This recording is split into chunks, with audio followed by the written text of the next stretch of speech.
नमस्कार दोस्तों। BPSC mains को ध्यान में रखते हुए जीएस पेपर 1 के अंतर्गत जो जनजातीय मूवमेंट से सवाल पूछे जाते हैं उन दो सवालों को हम लोग कवर करने का प्रयास करेंगे। पहला सवाल तो हो जाता है यहाँ पे संथाल विद्रोह से संबंधित और दूसरा सवाल होता है मुंडा विद्रोह अर्थात बिरसा मुंडा से संबंधित। तो इन दोनों ही सवालों में से देखेंगे तो एक जो प्रश्न है अल्टरनेटिव वे में बीपीएससी के द्वारा पूछने का प्रयास किया जाता है, जिसमें एक सवाल 38 नंबर के यहाँ पे पूछे जाते हैं। अब इस 38 नंबर को लेके ठीक है बहुत सारे स्टूडेंटों के बीच कन्फ्यूजन होता है कि क्या लिखे हम किस में हमारा 38 नंबर मिल जाए। तो जो भी यहाँ पे डायमेंशन है एक बहुत बड़े डायमेंशन के अंतर्गत इस संथाल विद्रोह को कवर कराने का आप लोगों को प्रयास किया जाएगा। जो भी एग्जाम के दृष्टिकोण से यहाँ पे पॉइंट बनता है ठीक है पूरा डिटेल्स उसका कंप्लीट एनालिसिस करके एक जगह चीज़ों को आप लोगों को प्रोवाइड कर दी जाएगी, बशर्ते कि मेरे साथ बने रहें।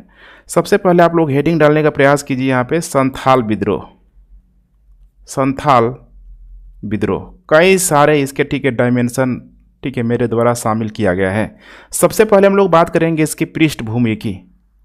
अब पृष्ठभूमि में थोड़ा आंसर राइटिंग को अट्रैक्टिव बनाने के लिए आपको थोड़ा सा जनजातीय आंदोलनों पे यहाँ पे प्रकाश डालना होगा। जो भी यहाँ पे जनजातीय आंदोलन हुआ था देखेंगे कि किस प्रकार से यही जो जनजातीय जो आंदोलन है शुरुआत होके आगे चल के पूरी तरीके से ठीक है राष्ट्रीय आंदोलन में पूरी तरीके से पार्टिसिपेट करने लगा। राष्ट्रीय आंदोलन में ठीक है खासकर अगर हम लोग बात करेंगे असहयोग आंदोलन, सविनय अवज्ञा आंदोलन ठीक है तो इन सारे आंदोलनों में धीरे धीरे जनजातीय लोग शामिल हो चुके थे। दूसरी बात करेंगे हम लोग यहाँ पे एक ट्राइब जो रहती थी संथाल के क्षेत्र तरफ जिनको बोला जाता था पहाड़िया। ध्यान रखिएगा पहाड़िया आदिम जनजाति के रूप में रहती थी। इन्हीं पहाड़ियों की जगह आप लोग देखेंगे तो यहाँ पे संथालों को बसाया गया था। संथालों को ब्रिटिशरों के द्वारा माना जाता है कि बसाया गया था। अब इन्हीं पहाड़ियों को थोड़ा सा ठीक है आप लोगों को मेंशन करना होगा कि आखिर ये पहाड़ी लोग क्यों थे, किस तरीके से संथालों को उनके जगहों पे यहाँ पे बसाया गया। अर्थात यहाँ से आपको जानने के लिए मिलेगा कि संथालों का उदय किस प्रकार से हुआ। इसमें हम लोग कुछ पहाड़िया आंदोलन के भी हम लोग चर्चा कर लेंगे, चूँकि 1770 से लेकर लगभग देखेंगे ठीक है तो 90-95 तक पहाड़िया आंदोलन चला हुआ था। जो ये पहाड़ी जो लोग थे किसी न किसी रूप में अंग्रेज़ों का विरोध कर रहे थे। उसके बाद से जब संथालों का उदय होगा तो देखेंगे इन पहाड़ियों ही क्षेत्रों में जो संथाल का जो ठीक है जो क्षेत्र है वहीं जो राजमहल की पहाड़िया की तरफ वहीं पे इनको एक भूमि का टुकड़ा दिया गया। भूमि का टुकड़ा नहीं कहेंगे, बहुत बड़ा जो ठीक है जंगल का जो एरिया था इसको बोला जाता है दामी नेको। अब ये दामी नेको में देखेंगे तो अब यहीं से जल जमीन जंगल का जो कॉन्सेप्ट है संथालों के पूरी तरीके से ठीक है मस्तिष्क में हावी हो गया। दामी नेको के माध्यम से देखेंगे तो संथालों ने यहाँ पे एक बहुत अपना एक विस्तृत ढांचा बनाने का प्रयास किया। अर्थात इन लोगों ने राजनीतिक हो गया, आर्थिक हो गया। अब ये सारी बातें ठीक है आपको खूब इसके बारे में जानने के लिए मौका मिलेगी ठीक है। सामाजिक या फिर यहाँ पे हम लोग बात करें यहाँ पे धार्मिक, इन सारे ही क्षेत्रों में देखेंगे तो ठीक है अब जो संथाल थे जो एक पूरी तरीके से ठीक है घुमंतु वासी के रूप में मौजूद थे। अब चूंकि यहाँ पे एक जगह इनको अस्थाई भूमि प्रदान कर दी गई तो पूरी तरीके से खाना बदोश से एक अस्थाई जीवन जीने लगे। और अस्थाई जीवन जीने लगे तो इनका जो ज़मीन के जो प्रति जो लगाव था अब बेहद ही यहाँ पे बढ़ चुका था।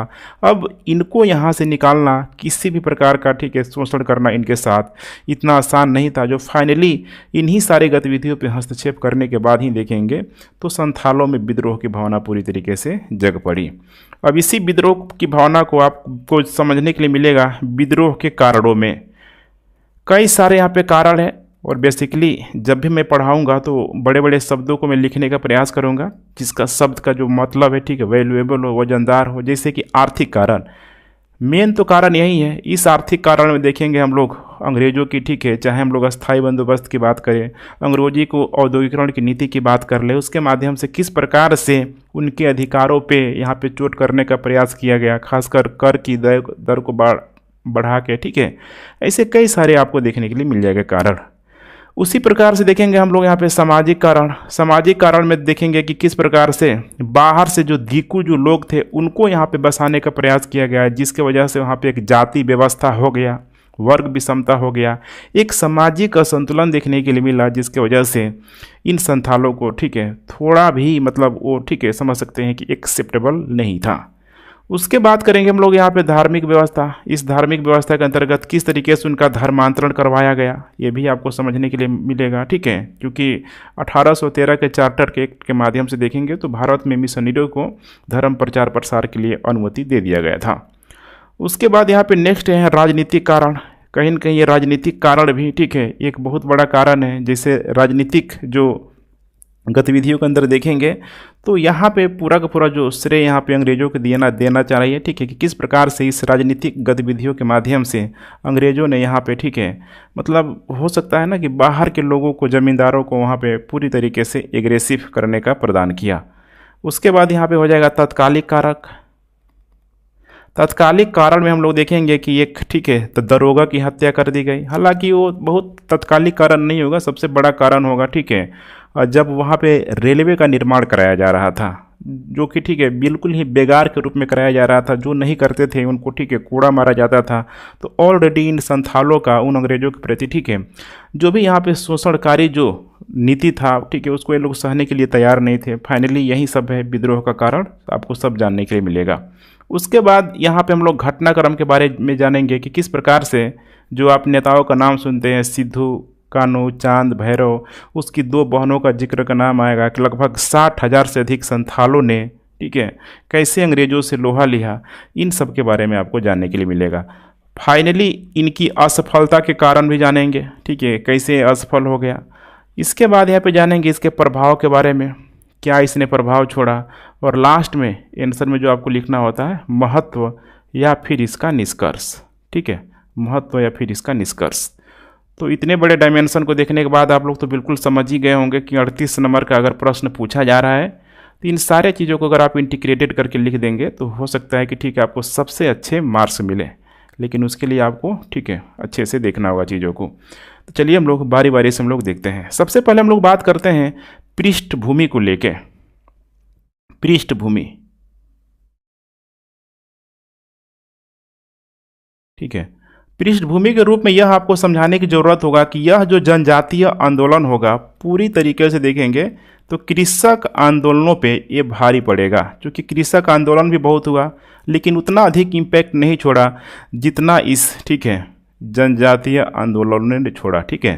तो किसान आंदोलन से, ठीक है, ये ज़्यादा ही आपको प्रभावशाली दिखेगा जनजातीय आंदोलन। क्योंकि जनजातीय आंदोलन में एक सबसे बड़ी जो खासियत थी, ये काफ़ी एक संगठित रूप में होते थे। संगठित हो गया।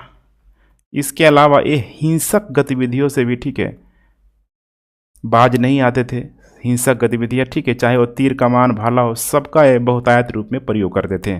किसान आंदोलन में एक सबसे बड़ी कमी थी, जैसे मार्क्स का एक स्टेटमेंट मुझे आता है, ठीक है, उसका जो कॉन्सेप्ट था कि जैसे, ठीक है, भारत के किसान जो लोग हैं, ठीक है, भारत के जो किसान जो लोग हैं वो कभी विद्रोह कर ही नहीं सकते हैं औद्योगिकरण के खिलाफ, अंग्रेजों के खिलाफ। क्योंकि किसानों के साथ भारत के किसान इतना भी गरीब नहीं है कि वो अपने, ठीक है, मतलब परिवारों का पेट नहीं भर सके, और इतना भी अमीर नहीं है कि वो पूरी अपनी जो भी, ठीक है, ज़रूरत है, जो भी अपनी आवश्यकताएं हैं, पूरा कर सकें। लेकिन भारत के किसानों के साथ एक सबसे बड़ा जो ड्रॉबैक था वो था यहाँ पे इनका पारिवारिक संबंध, जिसको मोह माया कहा जाता है। पारिवारिक संबंध थोड़ी बहुत भूमि का टुकड़ा है, इसी में, ठीक है, गुजर गुजर कर लेंगे, इनका काम चल जाएगा। लेकिन वहीं मार्क्स के द्वारा कही गई बातें अगर मजदूर को रूप में देखें तो मजदूरों के पास देखिए ना भूमि का टुकड़ा होता है ना कुछ होता है, ठीक है। इसीलिए मार्क्स ने बोला ना, भाई बंदूक उठा लो, तुम्हारे पास खोने के लिए क्या है सिवाय तुम्हारे, ठीक है, पैरों में बने जंजीरों के। तो यहाँ पे आपको समझना है। इसीलिए किसान आंदोलन देखेंगे ना तो उतना संगठित भी नहीं दिखाई देगा, उतना हिंसक दिखाई नहीं देगा, क्योंकि सबसे बड़ा कारण है इसकी पारिवारिक मोह माया और इनका जो, ठीक है, पेट भरने वाला जो भी यहाँ पे, ठीक है, गतिविधियाँ। अब इस जनजातीय आंदोलन को आप देखेंगे तो इसको मैं 3 भागों में बांट देता हूँ। जैसे कि इसका पहला जो चरण है, प्रथम चरण में आपको देखने के लिए मिलेगा, लगभग देखेंगे तो 1795 से लेके एक मोटे तौर पे, ठीक है, लगभग 1860 तक। अब इस दरमियान आपको देखने के लिए मिलेगा कुछ प्रमुख आंदोलन, जैसे कि पहाड़ी आंदोलन हो जाएगा।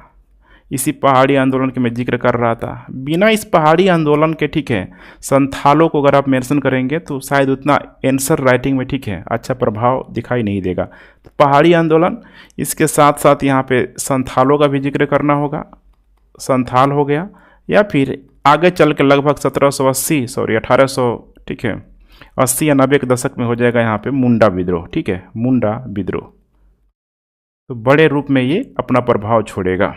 इसका सबसे बड़ा जो कारण था अंग्रेजों की हस्तक्षेप की नीति, अंग्रेजों की हस्तक्षेप की नीति, जिसके खिलाफ यह आंदोलन पूरी तरीके से, ठीक है, उग्र हो गया। इसके बाद हम लोग यहाँ पे द्वितीय चरण की बात करें, द्वितीय चरण की बात करें तो यहाँ पे लगभग जो टाइम पीरियड होगा 1860 से लेके 1920 तक, 1860 से लेके 1920 तक, यहाँ पे भी मुख्यतः अंग्रेजों का जो शोषण मूलक चेहरा ही था, शोषण मूलक चेहरा था। क्योंकि हर हाल में जो भी जनजातीय क्षेत्र है, चाहे हम लोग जंगलों की बात करें, जंगलों में मौजूद जो भी, ठीक है, प्रचुर मात्रा में मौजूद संसाधनों की बात करें, उसका ये लोग दोहन करना चाहता था, और उसके लिए सबसे बड़ा जरिया इन लोगों ने आदिवासियों को ही बनाया। ठीक है, लेकिन द्वितीय चरण में देखेंगे तो कुछ हद तक, ठीक है, ध्यान रखिएगा, कुछ हद तक यहाँ पे आदिवासी लोग, ठीक है, अपने आप को इम्प्रूव कर चुके थे। ये पूरी तरीके से स्वयं सुधार पे बल दे रहे थे, स्वयं सुधार पे बल दे रहे थे। इसका सबसे बड़ा एग्जाम्पल होगा, ठीक है, बिरसा आंदोलन की, बिरसा आंदोलन की हम लोग बात कर ले। ठीक है, उसके बाद यहाँ पे बात कर ले हम लोग टाना भगत आंदोलन की, टाना भगत आंदोलन की, ठीक है, जो यात्रा भगत के नेतृत्व में किया गया था। ठीक है, यात्रा भगत के अनुयायियों को ही, ठीक है, टाना भगत के रूप में जाना जाता है। तो यहाँ ये ध्यान रखिएगा, बिरसा आंदोलन और टाना भगत आंदोलन, इन लोगों ने क्या किया हुआ था तो इनको पता था ये संथाल का, ठीक है, जो भी यहाँ पे एक तरीके से मैंने संथालों के द्वारा जो विद्रोह किया गया था, जो भी हिंसक गतिविधियाँ हुई थी, ये लोग यहाँ पे भली भांति परिचित थे, और वैसे चीज़ों से लोग बचने का प्रयास कर रहे थे।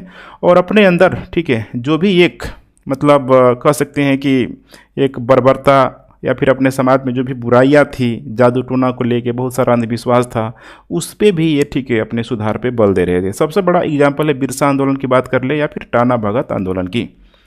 उसके बाद यहाँ पे हम लोग तृतीय चरण में देखेंगे,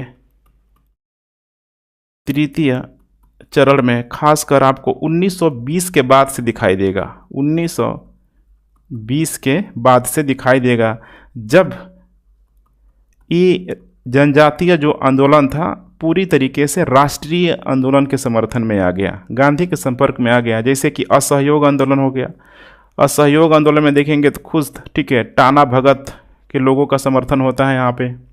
इसके अलावा स्वदेशी आंदोलन की हम लोग बात करें, स्वाधीनता आंदोलन की बात करें, ठीक है, इन सारे ही जगहों पे आप देखेंगे तो धीरे धीरे अब इन ट्राइब का पार्टिसिपेशन अधिक से अधिक यहाँ पे होने लगा।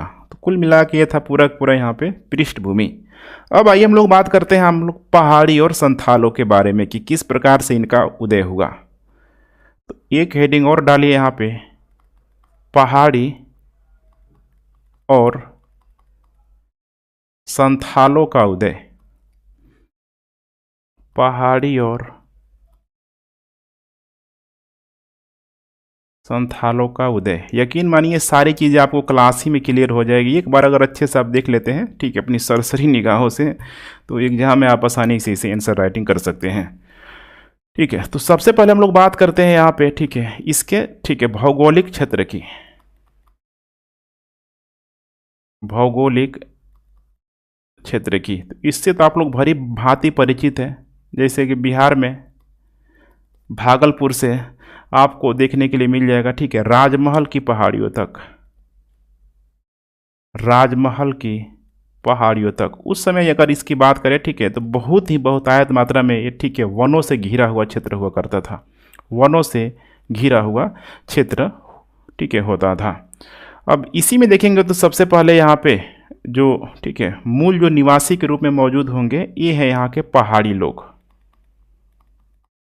पहाड़ी लोग। पहाड़ी लोगों को यहाँ की आदिम निवासी के रूप में जाना जाता है, आदिम निवासी के रूप में इन्हें जाना जाता है। अगर इनके हम लोग इतिहास की बात करें, ठीक है, तो इतिहास में इन लोगों के द्वारा भी बहुत अधिक संघर्ष किया गया है। चाहे हम लोग बात कर लें राजपूतों की, राजपूत शासकों से लोग लोहा लेने में पीछे नहीं हटा।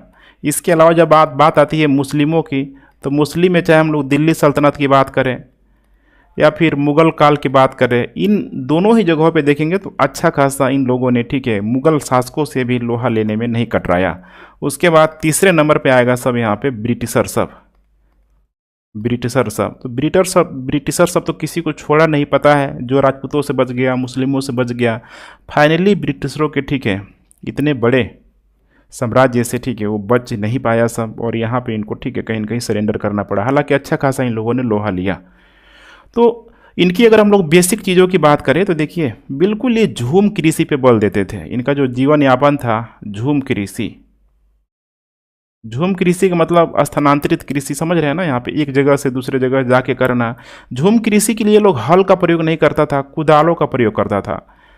और कुदालों का प्रयोग, ठीक है, जंगलों की जो ऊपरी जो मिट्टी होती है, ऊपरी जो सतह होती है उपजाऊपन वाला, उसको लोग काटता था, ठीक है, वहीं पे अपना जो भी मतलब कृषि कार्य वगैरह बहुत ही मतलब सूक्ष्म मात्रा में, थोड़ी मात्रा में लोग करता था, ठीक है, कुदालों का प्रयोग करता था, ठीक है। जब भी एक फसल वहाँ पे अगर हो जाता था तो ये लोग दूसरी जगह चला जाता था, वहाँ के क्षेत्रों पे, ठीक है, ये लोग आग लगा देता था, ध्यान रखिएगा, ठीक है।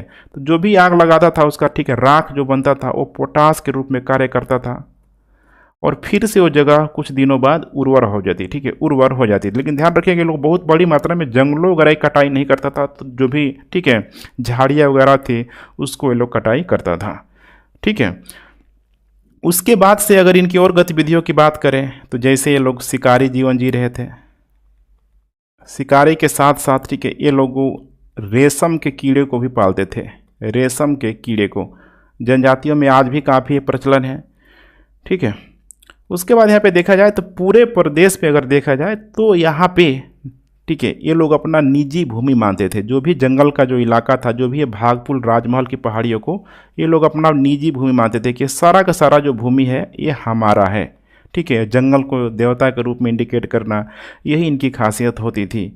तो ये लोग बाहरी लोगों को किसी भी कीमत पे, ध्यान रखिएगा, बाहरी लोगों को किसी भी कीमत पे यहाँ पे, ठीक है, प्रवेश के लिए प्रतिबंध रखते थे कि बाहरी लोग इन सारे क्षेत्रों पे, ठीक है, नहीं आएंगे, प्रतिबंध। क्योंकि यहाँ पे देख रहे हैं ना, राजपूत की बात करें, मुस्लिम की बात करें, ठीक है, तो इसीलिए लोग तो ब्रिटिशरों को समझ गया था कि अगर ये लोग आ रहा है तो कहीं न कहीं किसी न किसी रूप में, ठीक है, हमारी निजी भूमि को ये लोग छीनने के लिए आ रहा है। इसकी जो राजनीतिक गतिविधियों की बात करें तो इनमें एक मुखिया होता था, मुखिया, ध्यान रखिए था, मुखिया। ये पूरे जो पहाड़ी लोगों में एकता बनाने का प्रयास करता था। अब पहाड़ी लोगों में देखेंगे तो आपको 3 जो अलग अलग कैटेगरी देखने के लिए मिल जाएगी, ठीक है। तो इसी में होता था मुखिया, ध्यान रखिएगा, मुखिया। अकाल के दिनों में जब अकाल वगैरह पड़ जाता था, ठीक है, तो ये लोग आक्रमण भी करता था, खासकर मैदानी इलाकों में, पहाड़ी से मैदानी इलाकों में ये लोग आक्रमण करता था। कब? अकाल के दिनों में, ध्यान रखिएगा, अकाल के दिनों में, क्योंकि पेट भरने के लिए इनको भी कुछ चाहिए खाने के लिए, ठीक है। तो अकाल के दिनों में, ध्यान रखिएगा, पहाड़ी से मैदानी इलाकों में लोग आक्रमण करता था। तो जो भी, ठीक है, आसपास के जो निवासी जो लोग थे, इनको, ठीक है, शांति इनसे खरीदनी पड़ती थी। शांति समझ रहे हैं ना, कि भाई ये लोग हम पे अटैक नहीं करेंगे, जैसे इनको, ठीक है, एक कर देना होता था जिनका नाम था खीराज। अब खीराज वगैरह, खीराज खम्स आप लोगों को ध्यान होगा अगर आप लोगों ने पढ़ा होगा, ठीक है, जो क्या बोलते हैं कि छत्रपति शिवाजी के समय जो भी वहाँ पे चल रहा था, ठीक है, खम्स, खीराज, कैसे लोग लूट वगैरह, ठीक है, तो अलग अलग उसमें करों का नाम दिया गया था। तो यहाँ पे भी लोग खीराज देता था। इसके अलावा ये लोग व्यापारियों से भी पथ कर वसूलता था, पथ कर वसूलता था, ध्यान रखिएगा, पथ कर, कि जंगलों से अगर, उन जंगलों से, राजमहल की पहाड़ियों से अगर कोई भी व्यापारी अगर पास कर रहा है तो उसको पथ कर देना पड़ेगा। बदले में ये लोग उसको, ठीक है, सुरक्षा उपलब्ध कराते थे कि तुमको कोई रोकेगा नहीं, टोकेगा नहीं, ठीक है, तुम्हारी सामान जो है, ठीक है, अच्छी तरीके से पहुँच जाएगी। अभी तक इनका लाइफ बहुत शानदार चल रहा था। लेकिन अब देखिए यहाँ पे होगा क्या कि अब इसके समय देखेंगे तो लगभग, ठीक है, वो दौर है 1757 का। ये अपने आप में इतिहास में बहुत बड़ा डेट है। 1764 का पलासी और बक्सर के बाद से देखेंगे तो धीरे धीरे यहाँ पे अंग्रेज़ों का वर्चस्व यहाँ पे बढ़ता गया। अब अंग्रेज़ों ने यहाँ पे हस्तक्षेप करना शुरू कर दिया। अंग्रेज़ों का हस्तक्षेप, अंग्रेज़ों का हस्तक्षेप, और यही अंग्रेज़ों का हस्तक्षेप माना जाता है कि पहाड़ी आंदोलन को पूरी तरीके से उग्र कर दिया, पहाड़ी आंदोलन को उग्र कर दिया। अब जानते हैं कि कैसे उग्र किया। तो यहाँ पे देखिए अंग्रेजों लोग हर हाल में क्या चाहता था, शुरुआत में वो लोग पूरी तरीके से कृषि विस्तार पे यहाँ पे बल दिया। चूँकि देखिए 1793 में कॉर्नवालिस के द्वारा अस्थायी बंदोबस्त लाया गया, लेकिन कंपनी के अधीन तो 1757 या फिर 1764 या 1765 की हम लोग बात करें उसी समय, ठीक है, प्लासी हो गया, बक्सर के बाद इलाहाबाद की संधि हो गया। उसी संधि के माध्यम से कंपनी ने, ठीक है, बहुत सारा जो भी अलग अलग, ठीक है, हम लोग बात करें क्लाइव की, हेक्टर मुनरो की बात करें, तो बहुत सारी, ठीक है, कृषि गतिविधियों के लेके, भूमि को लेके नियम बनाया गया था। लेकिन 1793 में यहाँ पे कॉर्नवालिस के द्वारा एक ठोस व्यवस्था लाया गया अस्थायी बंदोबस्त के रूप में। तो इसी समय यहाँ पे अंग्रेजों ने, चूँकि पूरा का पूरा जो ये क्षेत्र है कृषि गतिविधियों से, ठीक है, अधिक उपजाऊपन वाला क्षेत्र था, तो अंग्रेजों ने यहाँ पे क्या किया, ध्यान से देखते चलिए, कृषि विस्तार पे बल देना शुरू कर दिया।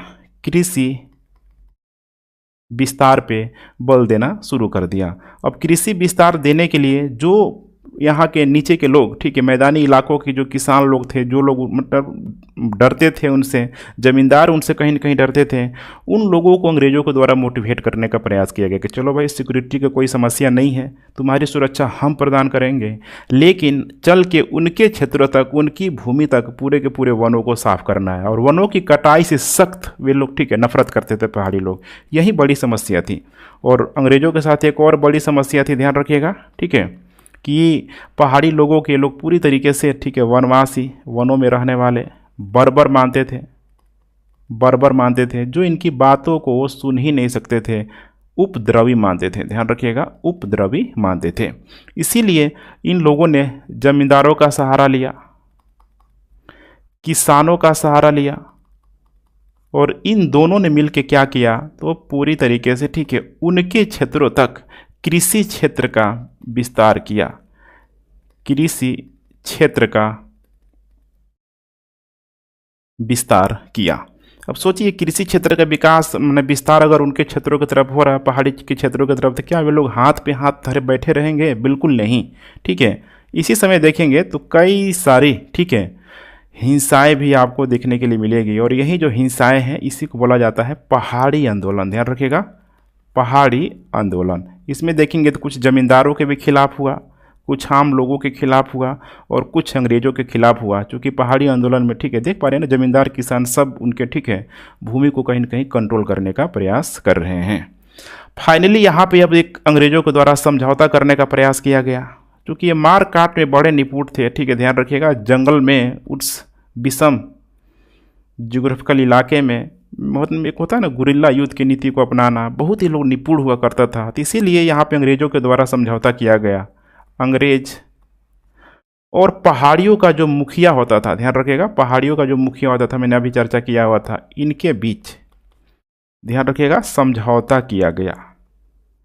इस समझौता के तहत अंग्रेजों ने इस मुखिया को लालच की दिया कि भाई तुम हमारा वैतनिक हो जाओ, हम तुम्हें क्या देंगे, वेतन देंगे हर महीने, ये सब काम छोड़ दो, ठीक है, हमारी शरण में आ जाओ। तो वैतनिक में देखेंगे तो यहाँ पे कुछ मुखिया ने, ठीक है, कुछ मुखियाओं ने इनकी पद्धति को मान लिया, लेकिन जो मुखिया ने इनकी पद्धति को माना, ठीक है, इनसे इनका जो जनसंपर्क था, इनका जो भीड़ था, समूह था पहाड़ी लोगों का, वो पूरी तरीके से टूट गया, ठीक है। और जो लोग यहाँ पे बच गए, चूँकि इसमें पलड़ा तो अंग्रेजों का ही भारी था, बच गए, उनको, ठीक है, पहाड़ी के ऊपरी भागों की तरफ खदेड़ दिया गया। पहाड़ी के ऊपरी भागों के तरफ खदेड़ दिया गया। लेकिन फिर भी इनसे लोहा लेना इतना आसान नहीं था, ध्यान रखिएगा, ठीक है। कुल मिला के देखा जाए तो पहाड़ी लोगों से यहाँ पे, ठीक है, चाहे हम लोग बात कर ले जल, जमीन, जंगल, ठीक है, ट्राइब की जब भी बात आए, 3 शब्द को जरूर लिखिएगा। ये 3 शब्द ट्राइब के लिए गोल्डन वर्ड है, ठीक है, किसी के लिए भी है, ठीक है। जल, जमीन, जंगल को, ठीक है, ये लोग बहुत हद तक अंग्रेज लोग यहाँ पे छीन चुका था। अब इतना तक तो मामला क्लियर हो गया होगा कि अभी तक ये क्या चल रहा है। उसके बाद से, ठीक है, वो दौर आता है, लगभग 1793 का दौर आता है, जो 1793 में सबसे बड़ा अगर देखा जाए तो कदम उठाया जाएगा अंग्रेजों के द्वारा। हालांकि हम लोग बात करें अगर इधर 1773 में तो ऑलरेडी देखेंगे तो रेगुलेटिंग एक्ट वगैरह आ चुका था, जिसमें, ठीक है, काफ़ी हद तक अंग्रेजों को अधिकार दिया गया था। लेकिन 1793 में देखेंगे तो एक भू राजस्व के लिए एक व्यवस्थित नीति को अपनाया गया था कॉर्नवालिस के द्वारा।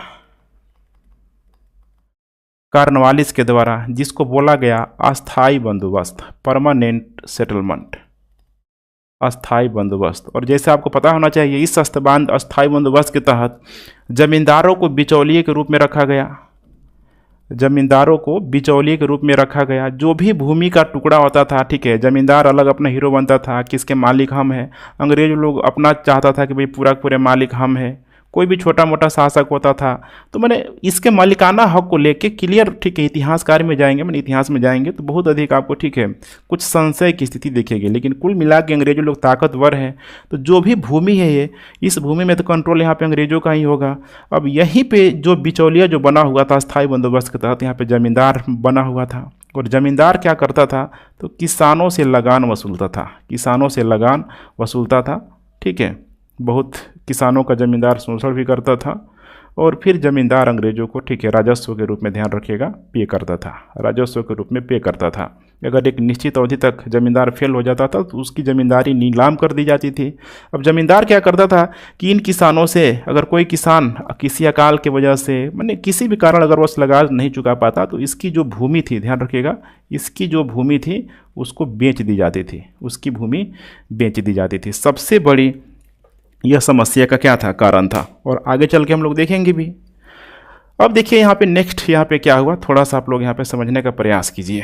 अब यहीं पे देखेंगे तो एक ऐसे, ठीक है, वर्ग का जन्म होता है लगभग 1780 के आसपास, 1780 के आसपास। ये टाइम पीरियड याद रखिएगा। जमींदार लोग बड़े पैमाने पे, ठीक है, कृषि लोग करवाता था, कृषि करवाता था, ठीक है। और यहाँ पे जब देखेंगे, ठीक है, जमींदार लोग बड़े पैमाने पर जब लोग कृषि करवाता था, और ये कृषि कार्य कोई और नहीं करता था, ध्यान रखिएगा। इसमें देखेंगे तो संथाल लोग करता था, संथाल, ठीक है, संथालों से जमींदारों के द्वारा कृषि करवाया जाता था। ये बहुत ही संथाल जो लोग थे, ध्यान रखिएगा, पावरफुल लोग होते। पावरफुल मतलब वैसा पावरफुल नहीं, मतलब इनकी जो पर्सनालिटी थी, ठीक है, बाहुबल था सबसे, ठीक है, मैंने पावर खूब ज़बरदस्त था इनमें। तो संथाल लोग बहुत अच्छा ही लोग काम कर रहा था। किसानी गतिविधियों से भी ये लोग परिचित हो चुका था, चूँकि ये लोग ऑलरेडी देखेंगे तो जमींदारों की खेती में लोग काम कर रहा था। तो संथाल और पहाड़ी लोगों में बहुत अंतर था। संथाल लोग भी यहाँ पे क्या है, लोग ध्यान रखिएगा, ट्राइब है। रहता कहाँ था, तो वहीं बंगाल के क्षेत्रों की तरफ रहता था। अलग अलग देखेंगे क्षेत्रों में लोग रहता था, लेकिन सबसे अधिक बंगाल की तरफ ही रहता था ट्राइब यहाँ पे, ठीक है, संथाल। और दूसरी तरफ यहाँ पे हम लोग बात करें अगर पहाड़ियों की, तो पहाड़ी लोगों को देखेंगे तो लोग किसका प्रयोग करता था, ठीक है, मिट्टी को खोदने के लिए देखेंगे तो कुदाल का प्रयोग करता था। और संथाल लोग मिट्टी को खोदने के लिए कुदाल नहीं, हल का प्रयोग करता था। खुद सोचिए, कुदाल और हल में सबसे तेज़ी से, ठीक है, मिट्टी की जो कटाई करेगा हल ही करेगा, अच्छा खासा करेगा। ये लोग वनों को काटने से थोड़ा भी बहुत नहीं हिचकिचाते थे। वनों का सफाया इनके द्वारा ज़बरदस्त यहाँ पे किया जाता था, ठीक है। लेकिन पहाड़ी लोग वनों को काटने से हमेशा बचते थे, वनों को काटने से बचते थे, ध्यान रखिएगा, ठीक है। ये लोग भूमि को बहुत ही ताकत से जोड़ते थे, ठीक है, इनमें, ठीक है, वैसा नहीं करते थे, क्योंकि कुदाल से लोग कितना, समझ रहे हैं ना, एक भूमि का ऊपरी सतह ही इसको काटा जा सकता है कुदाल से। तो कुल मिला के यही गतिविधियाँ चल रही थी। अब इन्हीं संथालों को जब क्या किया, अंग्रेजों ने देखा, अंग्रेजों ने देखा तो भाई उनके दिमाग पे बत्ती जली कि क्यों ना इन अगर संथालों को, अगर इन पहाड़ी इलाकों में, ठीक है, पहाड़ियों के जो इलाके हैं, अगर उन पर, ठीक है, यहाँ पे भेज दिया जाए तो फिर, ठीक है, लोहा लोहे को ही काटता है, समझ रहे हैं, लोहा लोहे को काटता है। यही यहाँ पे कहानी यहाँ पे शुरू हो गया। अब ये जो संथाल थे, जो कहीं न कहीं मुख्य धारा से किसानी गतिविधियों से युक्त हैं, अब उनको भेजा जा रहा है कहाँ पे, पहाड़ी इलाकों में इनको भेजा जा रहा है, ध्यान रखिएगा, पहाड़ी इलाकों में भेजा जा रहा है। अब देखेंगे तो टाइम पीरियड है लगभग 1832 का, 1832 का। जब ऑलरेडी देखेंगे तो 1793 में यहाँ पे कॉर्नवालिस के द्वारा, ध्यान रखिएगा, अस्थायी बंदोबस्त यहाँ पे ला दिया गया है। अब 1832 में, ठीक है, इनके जो क्षेत्र को दामिन एको यहाँ पे बना दिया जाता है, दामिन एको, क्योंकि मैंने आपको बताया हुआ था एक अलग हेडिंग में दामिन एको, ठीक है। तो मैं थोड़ा सा इसको ऐसे लिख देता हूँ, ठीक है, दामिन एको, दामिन एको, ठीक है, इसका जो ठीक है उदय हुआ था लगभग 1832 के आसपास में। क्योंकि यहाँ पे हुआ क्या था ना, आप समझ रहे हैं ना, अब जो भी ट्राइब लोग आए पहाड़ी इलाकों में देखेंगे तो ये ट्राइब जो लोग थे अच्छे खासे, बहुत अच्छी खासी जनसंख्या में ये लोग मौजूद थे। पहाड़ी लोगों के लोग ऊपरी भागों में और अधिक खदेड़ दिया, और जो भी जंगल थे उनके जंगलों को एकदम राउंड डाला, समझिए एक मैदानी भाग बना दिया उन जंगलों को। अंग्रेज लोग इन सारी गतिविधियों से देख के बड़ा प्रभावित हुआ। उन लोगों को लगा कि भाई चलो, हमें जिस चीज़ की तलाश थी वो तो मिल ही गया संथाल के रूप में, कोई दिक्कत नहीं है, तो क्यों ना ये जहाँ पे रह रहे हैं दोबारा पहाड़ी लोग ना आ जाए, या फिर अपनी आवश्यकताओं को ध्यान में रखते हुए भाई इतना मतलब जो कृषि वाला क्षेत्र है उस पर हम लोग कंट्रोल कर लेंगे। औद्योगिकरण का भी दौर था उस समय, ध्यान रखिएगा, ठीक है। रेलवे लाइन को बिछाने का प्रयास किया जा रहा था, और रेलवे लाइन को बिछाने के लिए सबसे ज़रूरी है, ठीक है, उस समय लकड़ी, पटरी जो बनता था लकड़ी का बनता था, कोयला था जो लोहों को गलाने के लिए प्रयोग किया जाता था। तो कहीं ना कहीं देखेंगे तो इनको बसाने से फायदा किसको होता, अंग्रेजों को ही होता। तो अंग्रेजों ने अपनी दूरगामी नीति का ठीक है माध्यम बनाया इन संथालों को। तो देख पा रहे हैं यहाँ पे दामिनी को 1832 में आ गया। अब इनको देखिए क्या लालच दिया गया कि जो भी ये क्षेत्र है भागलपुर से राजमहल का क्षेत्र, भागलपुर से राजमहल का क्षेत्र, ठीक है, पूरा का पूरा क्षेत्र में बता दिया गया कि ये तुम ही लोगों का क्षेत्र है, दामिनी को, ध्यान रखिएगा, दामिनी को, ठीक है। इसको संथालों की भूमि घोषित कर दी गई, संथालों की भूमि। अब यहीं से विवाद शुरू हो जाता है, एकदम ध्यान से देखते चलिए, आंसर राइटिंग का पार्ट आपका ठीक है बनते जा रहा है। संथालों की भूमि इसको घोषित कर दी गई। संथालों को यहाँ पे अस्थाई किसान बना दिया गया, अस्थाई किसान बना दिया गया, क्योंकि इन लोगों ने बहुत मेहनत से ठीक है जंगलों की सफाई की थी, जंगलों की सफाई की थी, ठीक है। और जब अस्थाई किसान बनाया गया तो देखिए यहाँ पे अंग्रेजों ने कैसे सेपरेट किया, जो भी नीचे मैदानी इलाकों में जो किसान थे, मैदानी इलाकों में जो भी किसान जो रहते थे, या फिर पहाड़ों के तरफ पहाड़िया जो लोग रहते थे, इन दोनों से इन लोगों को क्या किया, सेपरेट कर दिया, इनको अलग कर दिया। मैंने समझ रहे हैं ना, इनकी एक अलग दुनिया ही बन गई यहाँ पे। और पूरा का पूरा जो भूमि यहाँ पे जो घोषित किया गया, ध्यान रखिएगा कैसा भूमि था ये, किराया मुक्त था, कि किसी भी प्रकार का किराया हम यहाँ पे नहीं लेंगे। लेकिन उन लोगों ने एक और चीज़ घोषणा किया था कि ये भूमि कैसी है, सरकारी भूमि है, सरकारी भूमि है। इसका मतलब किराया हम नहीं लेंगे, लेकिन कब तक नहीं लेंगे, शुरुआत में बोला गया था कि 10 साल तक, लेकिन एक वही चीज़ है ना, बाघ के मुंह में कह सकते हैं कि शेर लग जाना। अब यहाँ पे संथाल लोग हैं, उनको इतनी समझ क्या है यहाँ पे लॉ एंड ऑर्डर क्या है, नियम कानून, ठीक है। ये लोग तो वहाँ पे पूरी तरीके से बस गया इतना मेहनत करके, सोचिए। अब यहाँ पे थोड़ा बहुत एक डेटा के पे ठीक है आप लोग नज़र डालने का प्रयास कीजिए। 1838 के आसपास माना जाता है कि इनकी जनसंख्या लगभग 1500 के आसपास थी, और वहीं इनकी जनसंख्या देखेंगे तो 1851 तक लगभग 82,000 के आसपास इनकी जनसंख्या हो गई। पॉपुलेशन देख रहे हैं ना यहाँ पे, जनसंख्या का पूरी तरीके से क्या होना, विस्फोट होना। चूँकि वो ऐसा इलाका है, ठीक है, गर्म क्षेत्रों में प्रजनन दर ऐसे ही अधिक होता है, खासकर जो भी लोग कृषि कार्यों से ठीक है जुड़े होते हैं उनमें तो देखेंगे कि जनसंख्या जो ग्रोथ है हमेशा आपको अधिक दिखाई देगा। तो लगभग यहाँ पे 82,000 की जनसंख्या हो गई।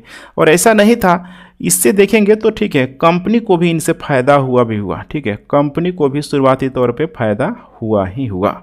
अब इन लोगों ने पूरा एक अपना ढांचा बना लिया। सोचिए, दामिनी कोह के माध्यम से जो भी भागलपुर और राजमहल के क्षेत्रों में एक ढांचा बना दिया। जैसे कि हम लोग बात करें इनके कुछ ढांचाओं की, तो सबसे पहले हो जाएगा यहाँ पर राजनीतिक ढांचा, राजनीतिक ढांचा। दूसरा हम लोग बात करें तो एक सामाजिक ढांचा, सामाजिक ढांचा, ध्यान से देखते चलिए, ठीक है। और तीसरा हम लोग बात करें तो यहाँ पे एक हो जाएगा आर्थिक ढांचा,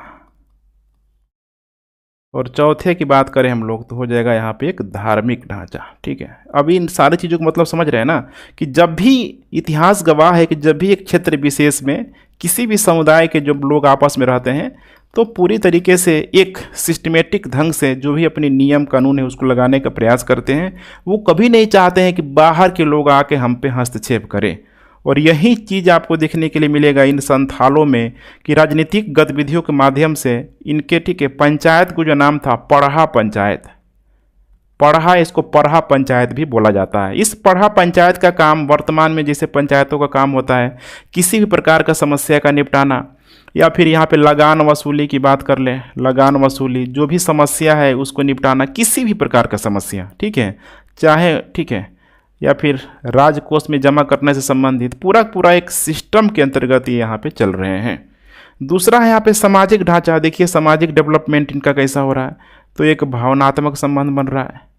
अब भावनात्मक संबंध बनने का मतलब समझ रहे हैं ना, कि पूरी तरीके से वैवाहिक गतिविधियाँ इन ट्राइब में एकदम अच्छी खासी हो रही है। जमीन से इनका भावनात्मक संबंध बहुत अधिक हो गया है, ठीक है, क्योंकि अब ये पूरी तरीके से खाना बदोश ज़िंदगी से, ध्यान रखिएगा यहाँ पे मैं मेंशन कर देता हूँ, खाना बदोश ज़िंदगी से ये लोग धीरे धीरे किधर मूव कर गया है, अस्थाई जीवन के तरफ। अब इनको इधर उधर जाने की ज़रूरत नहीं है। दामी ने को पूरा इनका, ठीक है, एक मतलब कह सकते हैं कि संथालों की भूमि के रूप में घोषित कर दिया गया है। आर्थिक गतिविधियों की बात करें तो ये देखेंगे यहाँ पे, तो ये वाणिज्यिक फसलों को भी ये लोग उगाता था, और वाणिज्यिक फसलों को जब उगाएगा तो सोचिए इसको क्रय और विक्रय करने के लिए, ठीक है, मैंने विक्रय करने के लिए यहाँ पे ज़रूरत पड़ेगी यहाँ पे, ठीक है, साहूकारों की यहाँ पे ज़रूरत पड़ेगी। तो कुछ साहूकार लोग भी इन क्षेत्रों में, ठीक है, आने लगे थे। व्यापारिक गतिविधियाँ यहाँ पे थोड़ी बहुत बढ़नी यहाँ पे शुरू हो गई थी। अब यहाँ पे देखेंगे सारी गतिविधियाँ हो रही है, खासकर आर्थिक गतिविधियाँ हो रही है, तो दूर से बैठा, ध्यान रखिएगा, दूर से बैठा जमींदार यहाँ पे देख रहा है, जमींदार देख रहा है भाई, उसको भी लालसा है कि ये कितना जल्दी अगर ये क्षेत्र अगर, ठीक है, अगर हमें मिल जाता तो कोई यहाँ पे समस्या ही नहीं होती, आगे अंग्रेजों के द्वारा किया भी जाएगा। शुरुआत में इस भूमि को, ठीक है, जो भी यहाँ पे सरदार होगा, ठीक है, सरदार को ही यहाँ पे जमींदार के रूप में अधिकार दिया जाएगा, जमींदार के रूप में। लेकिन बाद में देखेंगे तो जो आसपास के जो जमींदार होंगे इस पे हावी हो जाएंगे जब भूमि वगैरह की इन सारे क्षेत्रों में नीलामी होने लगेगी। धार्मिक गतिविधियों में भी देखेंगे तो यहाँ पे धार्मिक अनुष्ठान के लिए जो भी पुरोहित होता था, धार्मिक अनुष्ठान के लिए ये लोग पुरोहित खुद चुनता था। अब सोचिए क्या दिख रहा है कि इन सारे क्षेत्रों में जो भी क्रियाकलाप है, राजनीतिक, सामाजिक, आर्थिक, धार्मिक, हर गतिविधियाँ ये लोग स्वयं यहाँ पे अपने आप से संचालित कर रहे हैं, ठीक है। कुल मिला के अब इनकी स्थिति काफ़ी अच्छी हो चुकी थी। यह व्यापक क्षेत्रों में देखेंगे तो फैल चुके थे। व्यापक क्षेत्र की मैं बात क्यों कर रहा हूँ, क्योंकि धीरे धीरे आसपास के क्षेत्रों में, जैसे कि यहाँ पे हम लोग बात करें कटक की, कटक हो गया, पलामू का क्षेत्र हो गया, छोटा नागपुर, या फिर हम लोग हजारीबाग की बात करें, हजारीबाग के तरफ, इधर बिहार के तरफ हम लोग, ठीक है, पूर्णिया की बात करें, ठीक है, या फिर हम लोग भागलपुर की तरफ बात करें, भागलपुर की तरफ बात करें, पूरा ये लोग यहाँ पे आ चुका था। अब इतनी शानदार व्यवस्था को देख के अब यही है, अब अंग्रेजों की जो, ठीक है, मंशा थी वो तो कुछ और ही थी, जो कि यहाँ पे इतनी शानदार व्यवस्था के तहत, ठीक है, वो सफल नहीं हो पा रहा था। इसीलिए यहाँ पे अब अंग्रेजों के द्वारा अत्यधिक हस्तक्षेप की नीति को अपनाया गया, और यही हस्तक्षेप की जो नीति है, चाहे हम लोग बात करें यहाँ पे अंग्रेजों के द्वारा, अब अंग्रेजों के साथ बहती गंगा में हाथ सब कोई ढोएगा, जमींदार भी इसमें शामिल हो गए, ठीक है। जमींदार के साथ साथ देखेंगे तो इसमें साहूकार लोग भी शामिल हो गए, साहूकार के साथ साथ जो भी यहाँ पे व्यापारी जो लोग था सब इसमें शामिल हो गए। इन्हीं लोगों को तो वो लोग दिक्कू बोलता था कि ये लोग कौन लोग हैं, बाहरी लोग हैं, इन बाहरी लोगों को हटाओ, ध्यान रखिएगा, बाहरी लोगों को हटाओ, ठीक है। इन सारी ही गतिविधियों से देखेंगे तो असंतोष क्या हो गया, व्याप्त हो गया। असंतोष पूरी तरीके से संथालों में उमड़ गया कि अब हर हाल में इनके शोषण से हमें मुक्त होना है। अब नेक्स्ट हम लोग बात करते हैं संथाल विद्रोह के कारण। आखिर ऐसा इन लोगों ने क्या किया कि संथाल इतना एग्रेसिव हो गए, उग्र हो गए, आइए हम लोग यहाँ जानते हैं। तो एक और हेडिंग डालिए आप लोग, संथाल विद्रोह के कारण। इन विद्रोहों को हम लोग बहुत शानदार तरीके से कवर करेंगे। संथाल विद्रोह के कारण पूरा का पूरा देखेंगे ना, फ्लो चार्ट के माध्यम से कवर करेंगे, बिल्कुल आपको सारी चीज़ें देखेंगे तो क्लास ही में क्लियर हो जाएगी, ठीक है। तो संथाल विद्रोह में सबसे पहला जो कारण है यहाँ पे वो हो जाएगा आर्थिक कारण। मेन तो कारण यही होता है, देखेंगे ना, आर्थिक कारण। आर्थिक कारण में थोड़ा आप चीज़ों को समझने की कोशिश करें, ठीक है। देखेंगे आर्थिक कारण में यहाँ पे तो सबसे पहले यहाँ पे जो था अस्थाई बंदोबस्त को आप डिनाई नहीं कर सकते हैं, अस्थाई बंदोबस्त को ठीक है कड़ाई से लागू करना। दूसरा यहाँ पे कारण हो जाएगा यहाँ पे औद्योगिक क्रांति। औद्योगिक क्रांति, चूँकि औद्योगिक क्रांति के लिए अब अंग्रेज़ों को ठीक है यहाँ पे रेल बिछाना था बड़ी मात्रा में, कच्चा माल को यहाँ से उठा के वहाँ लेके जाना था, जो भी जंगल का क्षेत्र है वहाँ से कोयला निकालना था, जो कि वो सारा क्षेत्र किसका था, संथालों का था। समस्या इनको होने लगी। अब यही अस्थायी बंदोबस्त को कड़ाई से लागू करने के लिए, औद्योगिक क्रांति को पूरी तरीके से सफल बनाने के लिए यहाँ पे अंग्रेजों ने ठीक हस्तक्षेप की नीति को अपनाना शुरू कर दिया। अस्थायी बंदोबस्त के तहत इन लोगों ने ठीक है जमींदारों को सौंप दिया कि जाओ भाई अब जमींदार किसकी, ये भूमि तुम्हारी है। जमींदार वहाँ पे जाके ठीक है हस्तक्षेप करने लगे ट्राइब के मामले में, तो जमींदारों को भी समस्या आई, उनको भी समस्या आई। इसके अलावा देखेंगे तो यहाँ पे अंग्रेजों के द्वारा एक नई कर व्यवस्था लगाया गया, एक नई कर व्यवस्था, यही है शोषण का उपकरण, एक नई कर व्यवस्था।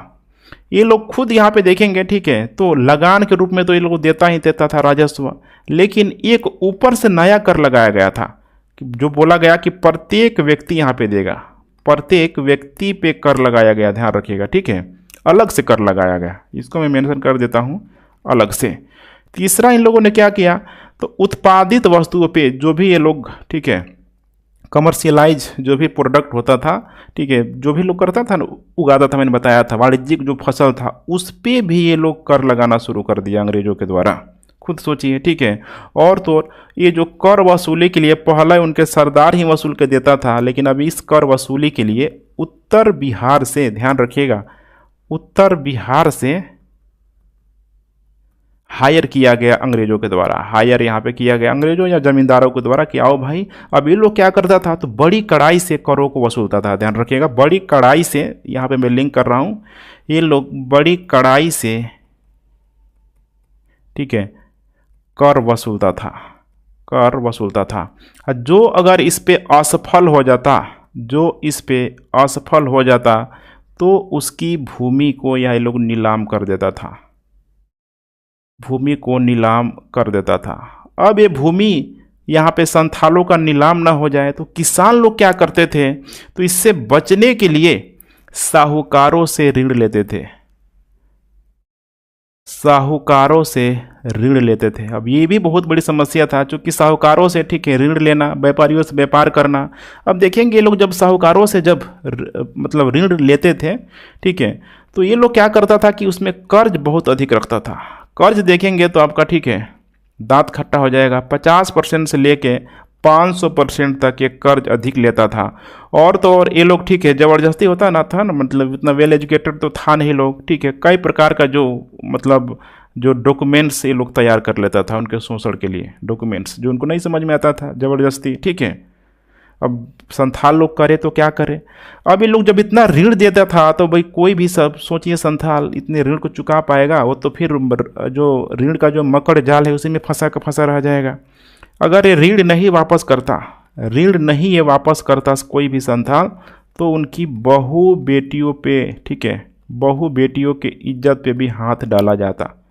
अब सोचिए इतना बड़ा हो रहा है, अगर इस कोई भी संथाल इसका कंप्लेन करने के लिए गलती से भी अगर वो पुलिस में चला जाता, माने पुलिस के पास चला जाता या फिर न्यायालय के पास चला जाता, तो उसकी कोई सुनवाई नहीं होती। अर्थात पुलिस और न्यायालय अगर एक रूप में अगर देखा जाए तो ये ब्रिटिश साम्राज्य या फिर उसके सहयोगियों के ये शोषण के उपकरण थे, शोषण के उपकरण थे। इसीलिए ना यहाँ पे कई सारे इतिहासकारों के द्वारा बोला जाता है कि ये जो सिस्टम है जिस तरीके से अंग्रेजों ने बनाया उससे सिर्फ और सिर्फ ठीक है भारतीयों को नुकसान हुआ। तो आपको मामला समझ में आ रहा है, यहाँ पे पूरा पूरा इसमें जमींदार भी आ गया, देख पा रहे हैं यहाँ पे जमींदार भी आ गया, इसमें पूरी तरीके से यहाँ पे साहूकार भी आ गया। ध्यान से देखते चलिए ठीक है। अब दूसरा हम लोग कारण देखते हैं यहाँ पे, आर्थिक के बाद से सामाजिक कारण ठीक है। दूसरा कारण है यहाँ पे सामाजिक कारण, अभी उसी में लिंक है, ध्यान रखिएगा, कारण में ही विद्रोह के कारण, सामाजिक कारण।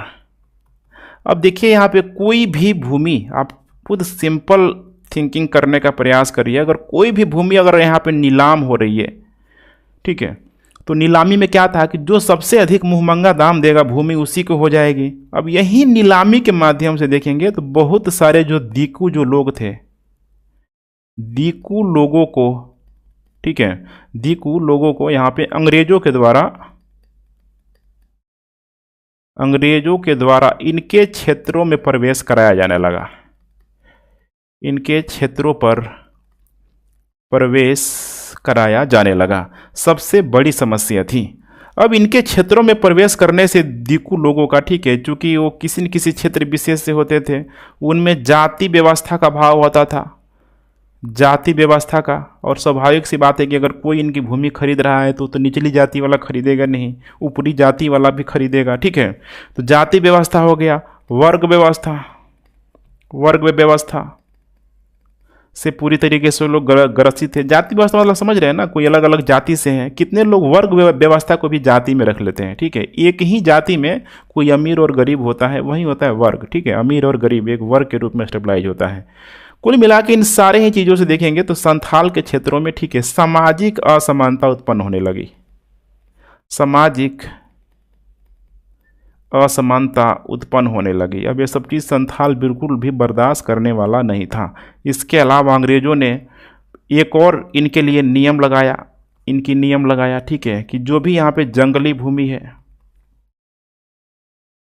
जंगली भूमि के साथ साथ जो भी यहाँ पे वन है, गांव है, यहाँ पे जो भी संसाधन है, ध्यान रखिएगा, जो भी यहाँ पे संसाधन है, इसका इस्तेमाल संथाल लोग नहीं कर सकते हैं।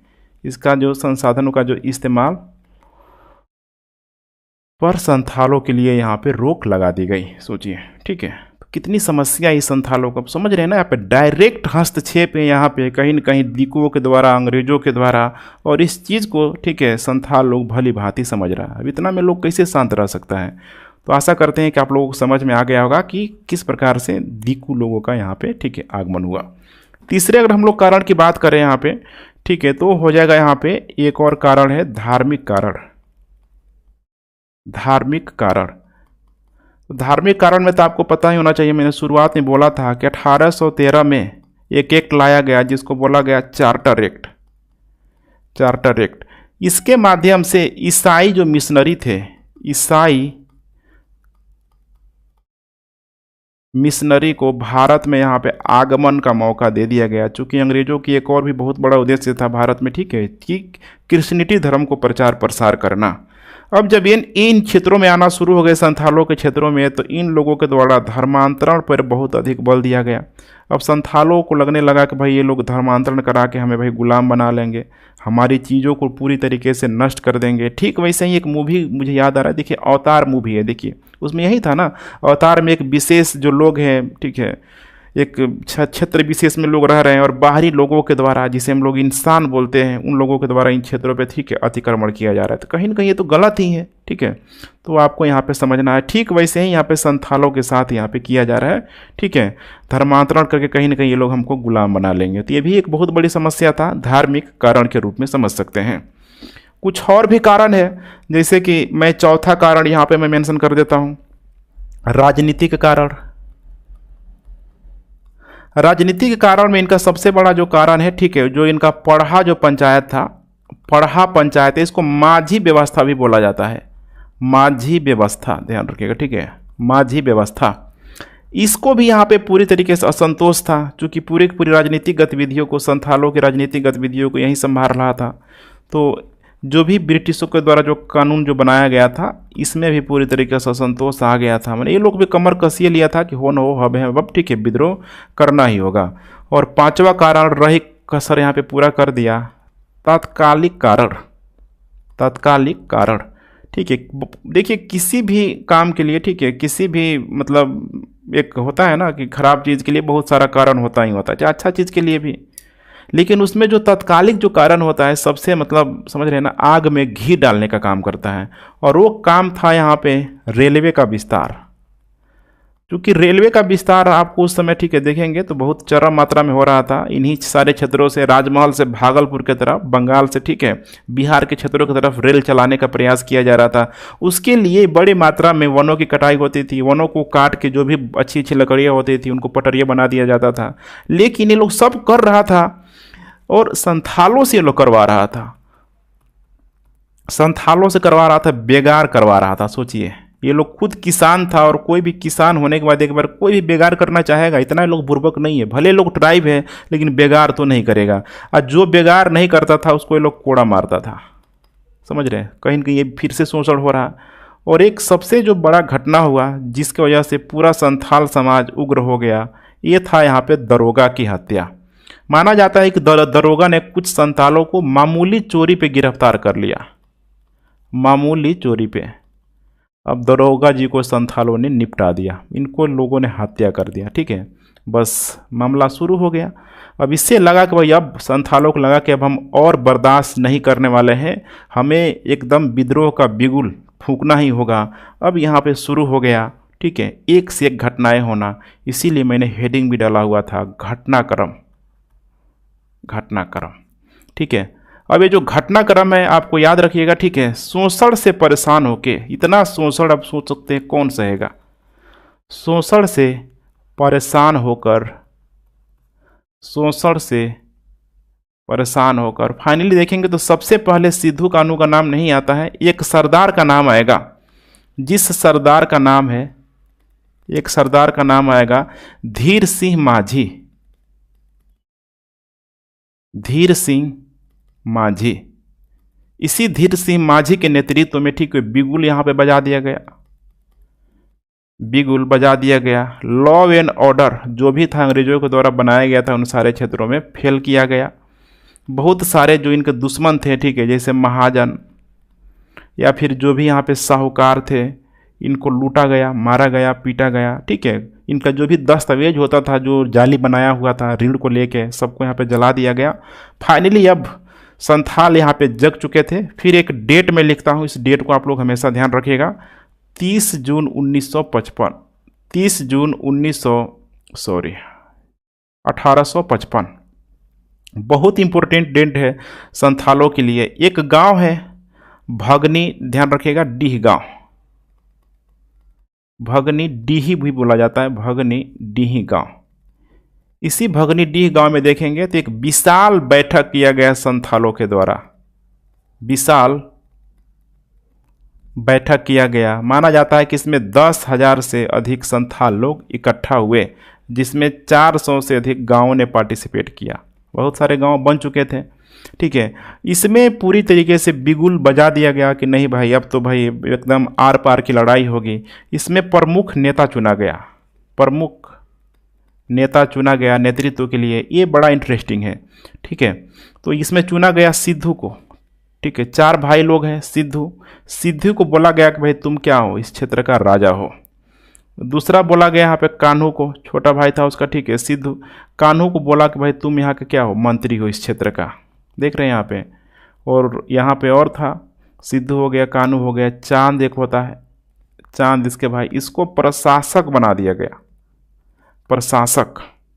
और भैरव को सेनापति, सेनापति के रूप में ये लोगों के द्वारा नियुक्त कर दिया गया। और इसकी जो सपोर्ट किया इन लोगों की 2 बहनों ने भी, जिनका नाम भी पूछा जा सकता है एग्जाम में, फूलो और झानो। फूलो और झानो ने अपने भाइयों को देख के ये भी, ठीक है, उनके साथ उस विद्रोह की आग में कूद पड़ी। अब यहाँ पे सिद्धू और कान्हू के द्वारा पूरा का पूरा, ठीक है, मतलब एकदम घोषणा कर दिया गया कि भाई अब आज़ादी के लिए पूरी तरीके से हथियार उठा लो, आज़ादी के लिए पूरी तरीके से हथियार उठा दो, क्योंकि हमें देवताओं ने कहा है। ध्यान रखिएगा, हमें देवताओं ने कहा है। इनका उद्देश्य यही था कि हर हाल में बाहरी लोगों को, जो भी दीकू जिसको बोला जाता है, बाहरी अर्थात दीकू, या फिर जो भी विदेशी लोगों को खदेड़ना, विदेशी लोगों को खदेड़ना। ठीक है, विदेशी लोगों को खदेड़ना। इन लोगों को लगा कि भाई हमें एक आदर्श संसार की, ठीक है, स्थापना करना चाहिए, आदर्श संसार की स्थापना करना चाहिए। उसकी इन लोगों ने परिक्रमा किया, मैंने परिकल्पना किया, जिसमें ये लोग लगता था कि हमारा भाई स्वयं का शासन हो, कोई बाहरी लोग हम पे आके, ठीक है, अपना शासन नहीं जमाए। ध्यान रखिएगा, बोलता था ऐसा तब होगा जब एक सतयुग युग की स्थापना होगी, सतयुग युग की स्थापना हुई। इसी के लिए, ठीक है, इस उद्देश्य को पूरा करने के लिए लोग एकदम, समझ रहे हैं ना, हथियार उठा लिया, हुल हुल की लोग आवाज़ करने लगा, हुल हुल। ठीक है, इसी को बोला जाता है संथाल हुल। हुल का मतलब होता है यहाँ पे विद्रोह। तो जब भी ये लोग ठीक है विद्रोह करते थे, अंग्रेजों को मारते थे, होता है ना अलग अलग मतलब लोगों में उत्साह पैदा करने के लिए, जैसे कि अगर हिंदू धर्म में तो लोग जय श्री राम चिल्लाते हैं, ठीक है, ऐसे करके यहाँ पे भी हुल हुल पूरी तरीके से लोग करते थे, ठीक है। इसमें पूरे आंदोलन में देखेंगे, ठीक है, तो लगभग 60,000 से अधिक, ठीक है, जो भी ट्राइब लोग, संथाल लोग इसमें शामिल हो चुके थे। अब खुद सोचिए, इनका पूरी तरीके से अब शुरू हो गया।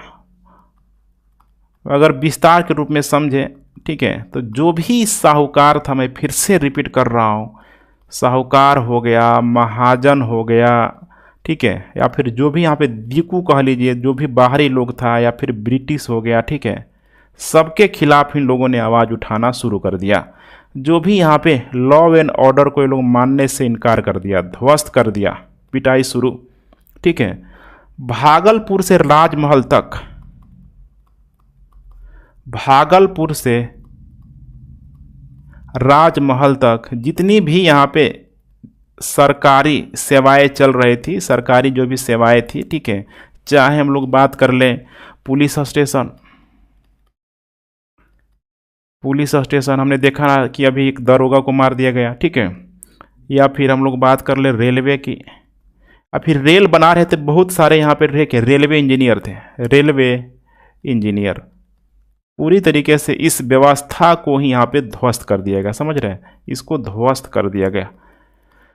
अब पुलिस भी फेल है यहाँ पे, अंग्रेज लोग करे तो क्या करें, अब अंग्रेजों ने एक्शन लेना शुरू कर दिया, अंग्रेजों का एक्शन यहाँ पे शुरू हो गया। इन लोगों ने सबसे पहले, ठीक है, सेना जो भी अंग्रेजों की, एक समझ रहे हैं, एक पुलिस है लॉ एंड ऑर्डर को मेंटेन करने के लिए, कुछ विषम परिस्थितियों में जब लॉ एंड ऑर्डर हाथ से निकल जाए तो सेना को यहाँ पे लगाया जाता है। तो ये लोग सबसे पहले क्या किया, मेजर बरो के नेतृत्व में, मेजर बरो के नेतृत्व में माना जाता है 10 टुकड़ियाँ भेजी कि जाओ भाई निपटा के आओ, ठीक है। लेकिन ठीक है, अगर इसमें देखा जाए तो संथालों की आंशिक सफलता मिल गई, संथालों की, ठीक है, सफलता मिली, माने सिद्धू कानू जो भी थे, चांद भैरव, इन लोगों ने क्या किया, तो मेजर बरो को पराजित कर दिया। अब इस पराजित से एकदम जो यहाँ का हेड था कैप्टन, ठीक है, अलेक्जेंडर, कैप्टन अलेक्जेंडर आया, कैप्टन अलेक्जेंडर एक विशाल सेना को लेके आया, ठीक है, और इन सारे ही क्षेत्रों को रौंदने लगा।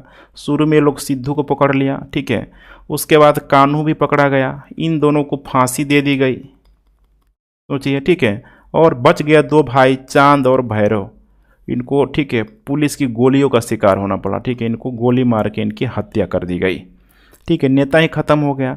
इस हिंसक, ठीक है, देखेंगे जो उपद्रव जो हुआ यहाँ पे, जो विद्रोह हुआ, लगभग 15,000 से अधिक माना जाता है कि संथाल लोग मारे गए, 15,000 से अधिक संथाल लोग मारे गए। और यकीन मानिए, इतनी संथालों की कुर्बानी आज वर्तमान तक उस क्षेत्र में जिंदा कोई क्यों नहीं रखेगा। अंग्रेजों को भी थोड़ा बहुत इन लोगों पे, ठीक है, आगे चल के रहम भी आएगा, देखेंगे हम लोग कुछ न कुछ इसके लिए वो सब देना के, ठीक है, मैंने कुछ न कुछ इनके क्षेत्रों को स्वायत्त करने का वो लोग शुरुआत भी करेगा। कुल मिला के यही था उसका कारण, घटनाक्रम, ठीक है। आशा करते इतनी सारी चीज़ें क्लियर हो गया होगा। अब आइए हम लोग बात करते हैं असफलता के कारण कि आखिर असफल क्यों हो गया संथाल सब। तो असफलता के कारण तो पहला है यहाँ पे देखेंगे, ठीक है, तो सेना को लेके, ठीक है, एक्सपीरियंस सेना का अभाव, चूंकि वैसा तो था नहीं, वो तो बिल्कुल लोग ट्राइब लोग थे, ठीक है, कैसे रणनीति बनाई जाए, क्या किया जाए, ठीक है, गुरिल्ला विद थोड़ा लड़ते थे, लेकिन उसको लड़ने के लिए भी उनको, ठीक है, सशस्त्र हथियार चाहिए। तो सेना हो गया, सेना की कमी।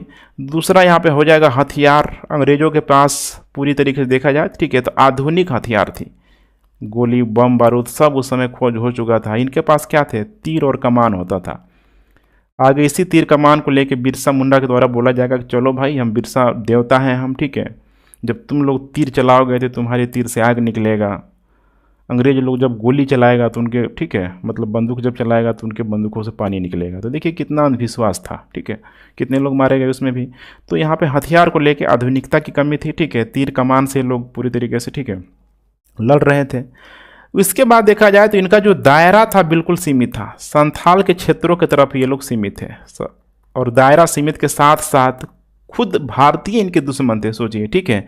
ब्रिटिश के साथ जो भी गैर आदिवासी थे, ब्रिटिश के साथ जो भी यहाँ पे गैर आदिवासी लोग थे, गैर आदिवासी, सबके खिलाफ ये देखेंगे तो क्या कर रहे थे ये, ठीक है, लड़ाई लड़ रहे थे, युद्ध कर रहे थे। तो मात्र 80-82 हज़ार लोग, लगभग 60 हज़ार संथालों ने पार्टिसिपेट किया। कितने लोगों के खिलाफ? पूरे अंग्रेज और, ठीक है, गैर आदिवासियों के खिलाफ। ठीक है, अब आइए हम लोग लास्ट में देखते हैं, ठीक है, इसका परिणाम क्या होगा, इसको परिणाम कह लीजिए, या फिर इसका क्या इम्पैक्ट पड़ा, प्रभाव क्या पड़ा। ठीक है, इसे भी आप लोग देख लीजिए। सबसे पहले हम लोग बात करें यहाँ पे प्रशासनिक। ऐसे आपको एग्जाम में बनाएंगे ना तो बहुत ही अट्रैक्टिव प्रेजेंटेशन इसको माना जाता है। प्रशासन के स्तर पर देखेंगे तो जो भी यहाँ पे भागलपुर से राजमहल का जो क्षेत्र था, थोड़ा बहुत इन क्षेत्रों को काटा गया। भागलपुर से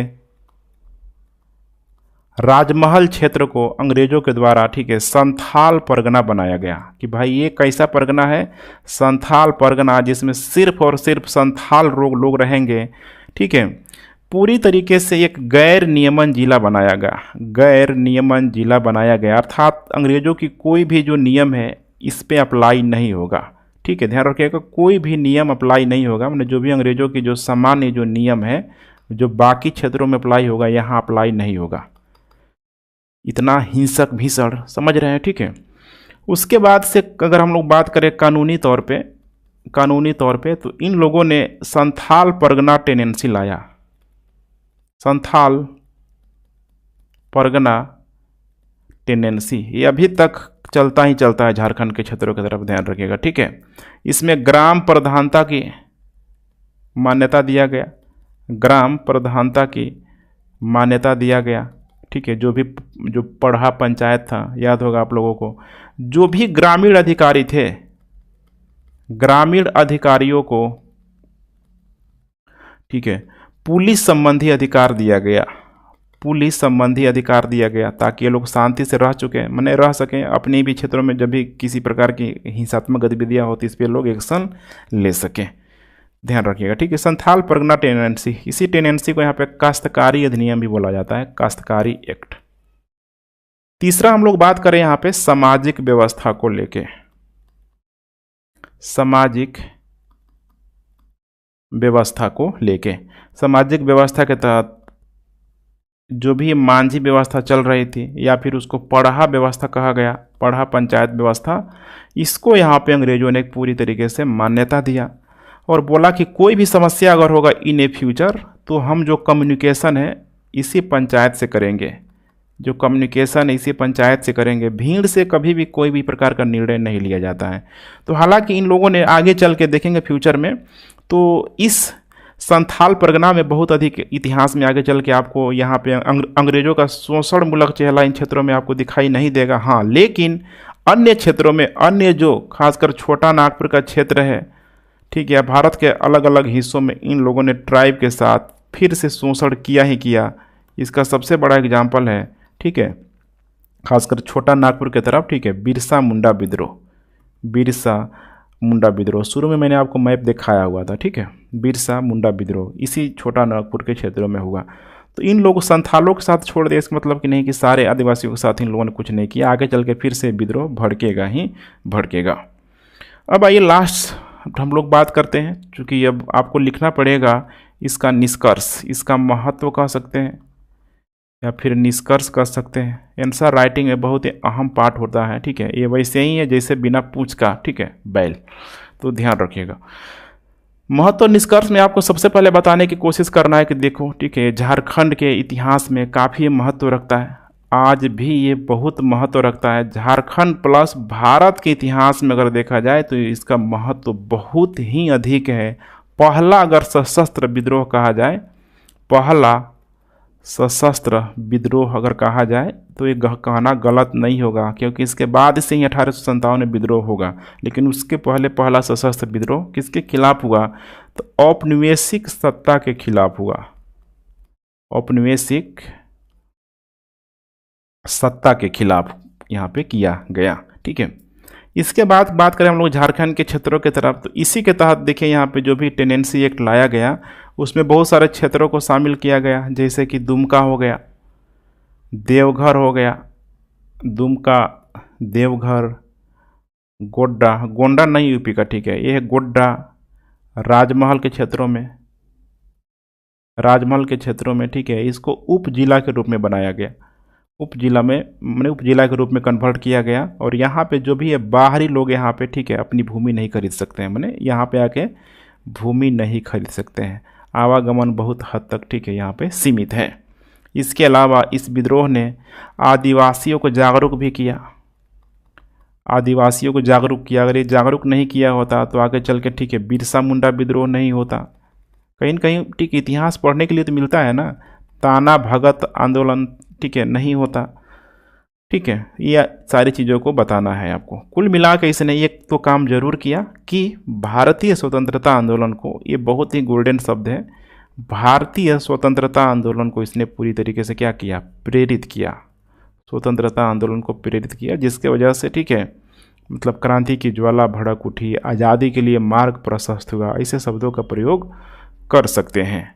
इसी एवज में अगर देखा जाए तो कार्ल मार्क्स के द्वारा भी, कुछ बड़े बड़े लोगों का नाम भी ले सकते हैं, कार्ल मार्क्स के द्वारा भी, ठीक है, इससे प्रथम जन क्रांति के रूप में बताया गया। प्रथम जन क्रांति के रूप में उनकी एक पुस्तक है द कैपिटल, द कैपिटल।